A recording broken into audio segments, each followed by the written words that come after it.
Right. அனைவருக்கும் வணக்கம். நான் தமிழ் மக்கள் இயக்கத்திலேருந்து பேசுகிறேன்.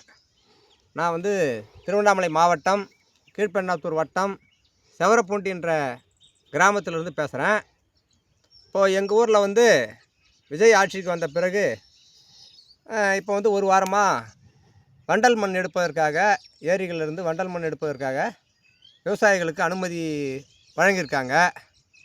இதில் வந்து விவசாயிகள், அது இல்லாமல் இந்த செங்கல் இறக்குறவங்க, அப்புறம் இந்த மாதிரி நிலத்துக்கு மண் கொட்டுறவங்க, இந்த மாதிரி வந்து பல்வேறு தரப்பினர் வந்து மண் எடுத்துக்கிறாங்க. விஜய் வந்து என்ன சொல்கிறாருன்னு சொன்னால், திமுக ஊழல் கட்சி, அதிமுக ஊழல் கட்சி, நான் வந்து ஊழலே செய்ய மாட்டேன், ஊழல் செய்கிறவங்களையும் செய்ய விட மாட்டேன், ஏற்கனவே செஞ்சுருந்தாலும் அதை பிடுங்கிடுவேன் அப்படின்லாம் விஜய் வந்து வீரவசனம் பேசியிருக்காரு. இப்போ இந்த வேலையில், இந்த மண் அள்ளுற வேலையில் பார்த்தீங்கன்னா, ஒரு நாளைக்கு மண் அள்ளணும்னு சொன்னால் 30,000 ரூபா லஞ்சம் கொடுக்க வேண்டியிருக்கு. இந்த விஜய் ஆட்சியில் தான் சொல்கிறேன், திமுக ஆட்சியில் சொல்லலை. விஜய் ஆட்சியில் தான் சொல்கிறேன். திமுக ஆட்சியில் 10,000த்துக்குள்ளே தான் இருந்துச்சுன்னு சொல்கிறாங்க, மண் எடுக்கிறதுக்கு செலவாச்சுன்னு சொல்கிறாங்க. இப்போ விஜய் வந்து ஊழலை ஒழிக்க போகிற, லஞ்சத்தை ஒழிக்க போகிறன்றவர் சொன்னவருடைய ஆட்சியில் ஒரு நாளைக்கு ஒரு விவசாயி மண் எடுக்கிறதுக்கு 30,000 ரூபா லஞ்சம் கொடுக்க வேண்டியதாகுது. யார் யாருக்கு? விஏஓக்கு 5,000, ஆர்ஐக்கு 5,000, தாசில்தாருக்கு 15,000, காவல் நிலையத்துக்கு 5,000, ஆக மொத்தம் 30,000 கொடுக்க வேண்டியது இருக்குது. இனிமேல் மண் எடுக்கிறவங்களுக்கு வந்து பிடிஓவுக்கும் 5,000 ரூபா கொடுக்கணும்னு சொல்லிட்டு சொல்கிறாங்க. அப்போது 30,000லேருந்து 35,000 ஒரு நாளைக்கு ஒரு விவசாயி மண் எடுக்கிறதுக்கு செலவாகுது. அதாவது ஒவ்வொரு தாலுக்காவிலையும் எடுத்துக்கிட்டீங்கன்னு சொன்னால் சராசரியாக ஒரு 50 ஊராட்சி இருக்கும். அந்த 50 ஊராட்சியிலையும் துணை கிராமம், ஆம்ப்லேட் வில்லேஜ்லாம் சேர்த்திங்கன்னா 100க்கு மேலே வரும் ஏரிகள் இருக்கிறது. நாம் அந்த 100க்கு மேலே விட்டுருங்க. ஒரு ஊராட்சிக்கு ஆம்ப்லேட் வில்லேஜெலாம் சேர்த்து ஒரு 50 ஊராட்சின்னு கணக்கு பண்ணால் கூட ஒரு ஊராட்சியில் 30,000 கணக்கு பண்ணுங்கள். ஒரு நாளைக்கு ஒரு விவசாயிக்கு ஒரு நாளைக்கு 30,000 கணக்கு பண்ணால் கூட 50 ஊராட்சிக்கு என்ன ஆகுது? 15 லட்சம் ரூபாய் ஆகுது ஒரு நாளைக்கு. கீழ்பெண்ணாத்தூர் ஊராட்சி ஒன்றியம் 50 ஊராட்சி கொண்ட ஒரு தாலுகாவில் எடுத்துக்கிட்டிங்கன்னா ஒரு நாளைக்கு 30,000 சொன்னால் ஒரு ஏரியில் ஒரு விவசாயிக்கு 50 ஊராட்சிக்கு 15 லட்சம் ரூபா ஆகுது. அப்போது இந்த 15 லட்சம் ரூபா ஒரு நாளைக்கு யாருக்கு போகுது? தாலுகா ஆஃபீஸு, காவல் நிலையம், அவ்வளோதான். அடுத்தது பிடிஓ ஆஃபீஸ், இவங்களுக்கு மட்டுமே 15 லட்ச ரூபா போகுது. தமிழ்நாடு முழுக்க எடுத்துக்கங்க, 317 தாலுகா இருக்குதுன்றாங்க. நீங்கள் 300 தாலுகா எடுத்துக்கங்க. ஒரு நாளைக்கு 15 லட்சம்னா 300 தாலுகாவுக்கு எவ்வளோ ஆகுது? 45 கோடி ஆகுது. ஒரு நாளைக்கு இந்த அதிகாரிகளுக்கு மட்டும், ஒரு சிலராக இருக்கக்கூடிய இந்த அதிகாரிகளுக்கு மட்டும் 45 கோடி ரூபாய் லஞ்சமாகவே போகுது. அப்போ 10 நாளைக்கு எடுத்துக்கிட்டிங்கன்னா 450 கோடி ஆகுது. 30 நாளைக்கு எடுத்துக்கிட்டிங்கன்னா 1000 கோடிக்கு மேலே ஆகுது. 1300 கோடி சில்லறை வருது. அப்போது இந்த 100கணக்கான கோடி அல்லது 1000 கோடிகள் என்பது யாருக்கு போகுது? தமிழ்நாடு அரசுக்கு போதா வரியா? இல்லை அந்தந்த சம்மந்தப்பட்ட ஊராட்சிகளுக்கு வருதா பணம்? அந்த பணம் யாருக்குமே இல்லையே. விவசாயிக்கிட்டையும் சிறு தொழில் செய்கிறவங்ககிட்டையும் பணத்தை பிடுங்கி இந்த அதிகாரிங்க வந்து அவங்க பாக்கெட்டில் போட்டு போகிறாங்க. அவங்க பாக்கெட்டில் மட்டும் போட்டு போகிறாங்களா, இல்லை ஊழலை ஒழிக்க போகிறேன்னு சொன்ன இந்த தமிழ்நாடு அரசு, விஜய் தலைமையிலான தாவேக அரசுக்கு பங்கு போதா? பங்கு வாங்குறீங்களா இல்லையா? வெளிப்படையாக சொல்லுங்கள். பங்கு வாங்கலைன்னு சொன்னால் நீங்கள் என்ன பண்ணியிருக்கணும்?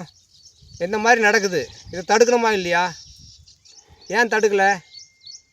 நாங்கள் கடந்த சட்டமன்ற தேர்தலில் எங்கள் அமைப்பு சார்பாக இன்னும் சில அமைப்புகள்லாம் சேர்ந்து கூட்டமைப்பாக உருவாக்கி கீழ்பெண்ணாத்தூர் சட்டமன்ற தொகுதியில் நாங்கள் பிரச்சாரம் பண்ணோம். நாங்கள் என்ன சொன்னோம்? இந்த சிஸ்டம் தப்பாக இருக்குது, இந்த சிஸ்டம் மாற்றணும்.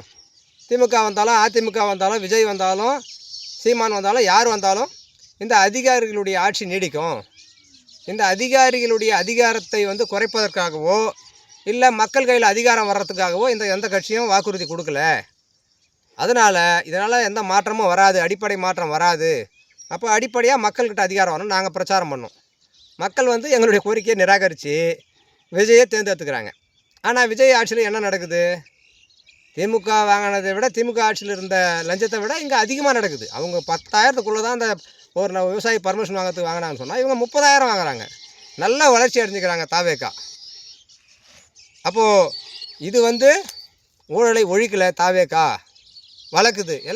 எல்லா ஊராட்சியிலையும் வந்து தாவேக்கா இருக்குங்க. எந்த ஊராட்சியில் தாவேக்கா இல்லை? எல்லா ஊர்லேயும் சரிபாதியான ஓட்டை வாங்கியிருக்காங்க. எல்லா ஊர்லேயும் கிளைகள் இருக்குதுன்னு சொல்கிறாங்க, கட்டமைப்பு இருக்குது. ஏன் அவங்களாம் போராடல? இது வரைக்கும் எந்த ஊராட்சியில் எந்த போராடி இருக்காங்க? ஏன் போராட மாட்டுறாங்க? அப்படின்னா என்ன?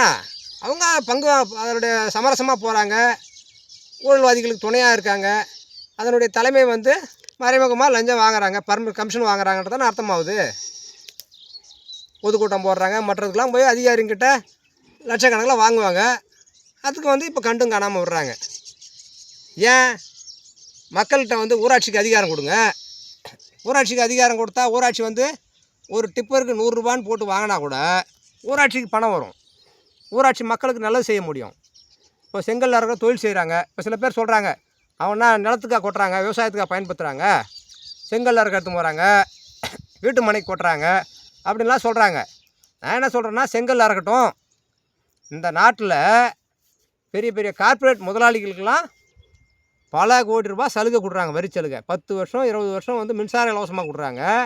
அவங்க தொழில் செய்யறதுக்கான இடங்களை விவசாயிகிட்டேருந்து பிடுங்கி கொடுக்குறாங்க.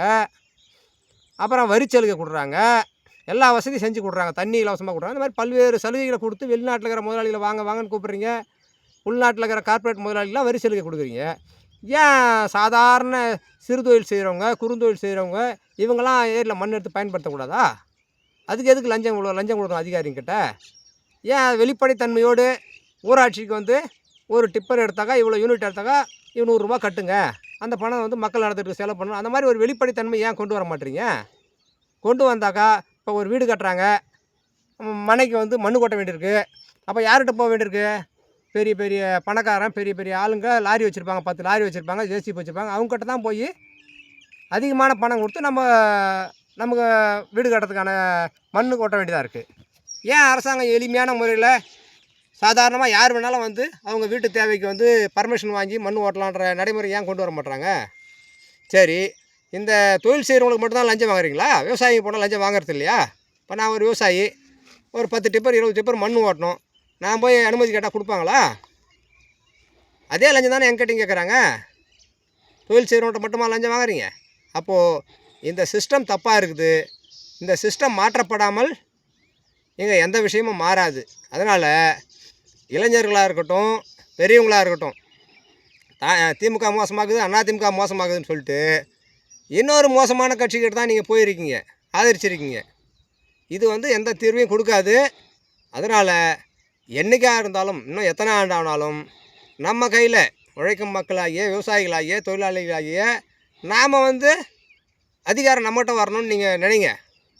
அதுக்காக யோசிங்க, எப்படி அதிகாரத்தை பரவலாக்கலாம்.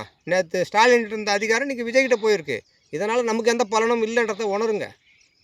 அப்போது இதை நோக்கி சிந்தித்து நாம் வந்து செயல்படுவோம். நன்றி, வணக்கம்.